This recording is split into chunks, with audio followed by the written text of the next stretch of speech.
Short notice पे आप लोगों को बुलाया गया और आज हमारे सभी लोकसभा के जितने सांसद हैं, राज्यसभा के जितने सांसद हैं, सब लोगों से हमारी मुलाकात हुई है। और कई दिनों से पार्लियामेंट चल रहा था और पार्लियामेंट में सबसे बड़ा जो इशू था कि जिस हिसाब से छात्रों पर AK-47 से गोलियां चलाई गई, बिहार की धरती पे जो हुआ वो पूरे देश ने देखा और पूरा देश ये जानना चाहता है कि ये अद्भुत और पहली बार ऐसी स्थिति बनी पूरे देश में। इससे पहले भी बड़े से बड़े आंदोलन हुए, लेकिन आज तक किसी पर AK-47 जो है सीने पे तान के, खास तौर पे जो मासूम छात्र जो अपने अधिकार के लिए लड़ रहे थे, उनको निशाना लगाया गया। तो आखिर ये किसके आदेश पे हुआ? आप सब लोग जानते हैं कि सबसे पहले मेदांता में, पटना में जब भर्ती थे ये 3 छात्र, हम खुद स्वयं जाकर के उन लोगों से भी मुलाकात की, पार्टी द्वारा आर्थिक सहयोग भी किया गया। लेकिन सरकार, चाहे बिहार सरकार के मुख्यमंत्री हो या देश के प्रधानमंत्री हो या अमित शाह हो, सभी लोगों ने मुंह में दही जमा बैठने का काम किया। इस इशू पर लगातार विपक्ष और देश जानना चाहता है उनसे कि ये ऐसी घटना जहां छात्रों पर गोली चलाई जा रही है AK-47 से, आखिर इसका गुनहगार कौन है? जब बातें बढ़ी तो एक मामूली से सिपाही को सस्पेंड करके पल्ला झड़ने की बात हुई। यानी साफ है ये लोग जवाब देने से इसलिए बच रहे हैं क्योंकि इनकी चोरी जो है पकड़ी गई है।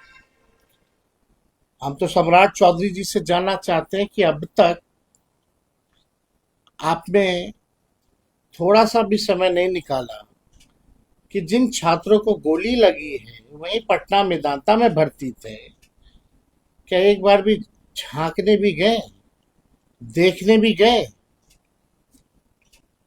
ना ही कोई सत्ता दल का लोग जो है, चाहे 2 डिप्टी CM हो, मंत्री हो, कोई जो है उनको झांकने तक नहीं गया।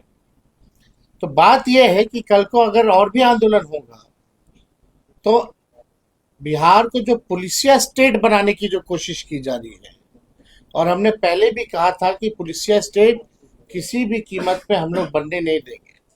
बिहार की धरती जयप्रकाश जी, कर्पूरी जी और लालू जी की धरती है और किसी भी कीमत पे इसको पुलिसिया स्टेट हम लोग बनने नहीं देंगे। सवाल ये खड़ा होता है कि अब तक निलंबन क्यों नहीं SP का किया गया है? इस विषय को लेकर के हम लोग DGP साहब से भी मिले थे।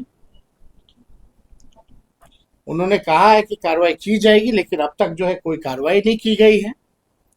तो इसको देखते हुए, क्योंकि पार्लियामेंट में हमारे सारे सांसद, और खास तौर पे हम धन्यवाद देना चाहेंगे अखिलेश यादव जी का, राहुल जी का और सांसदों का, जिन्होंने इस मुद्दे को पार्लियामेंट में उठाने का काम किया।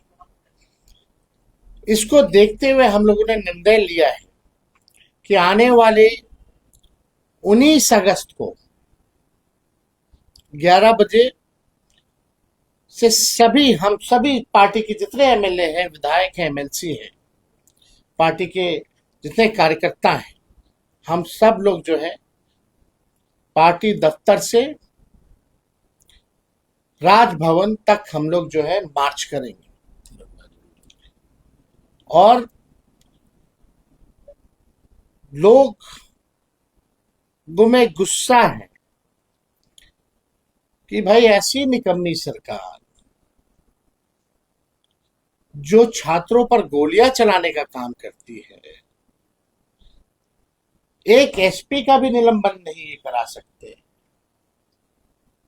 और इसमें तो बाकायदा सम्राट चौधरी जी को, माननीय मुख्यमंत्री जी को तो आके माफी मांगना चाहिए कि अगर वो 3 छात्र को गोली लगी, किस्मत अच्छी थी उन तीनों की कि एक इंच से, आधे इंच से उनकी जान जो है बच गई। अगर उनका जान जाता तो इसका जिम्मेदार और दोषी कौन होता? सम्राट चौधरी जी तो कुछ बोले ही नहीं इस पर, ना ही अमित शाह, ना ही देश के प्रधानमंत्री। तो ये मामला जो है, हम लोग सब, क्योंकि दिल्ली पार्लियामेंट के लोग, दिल्ली विपक्ष के लोग साथ बैठ के बैठकें भी करते हैं, तो सब लोग संपर्क में भी हैं। और हमने पहले भी अनुरोध किया है तमाम विपक्षी दलों के नेताओं से कि आइए बिहार और लोगों को, छात्रों को न्याय दिलाया जाए और एक मिसाल पेश किया जाए कि आगे से किसी सरकार की हिम्मत ना हो कि किसी आंदोलनकारी के ऊपर गोलियां बरसाई जाए। तो इसलिए हमको लगा कि आप लोगों को बुला के इस विषय में, एक सवाल मार्च होगा, केवल उसमें आरजेडी कार्यकर्ता होंगे और कहाँ होंगे, पूरे देश भर में होंगे? नहीं, पटना अभी तक केवल राजभवन मार्च हम लोग, और उसमें केवल आरजेडी या मूलतः छात्र और युवा, सब लोग, कतार में छात्र और युवा। गृह मंत्री जी ने स्पष्ट तौर पर कहा है कि 3 बजे तक का समय दिया, आपने जो सवाल देना है पक्ष में सवाल दीजिए, कल सभी सवालों का जवाब दूंगा। नहीं, देखिए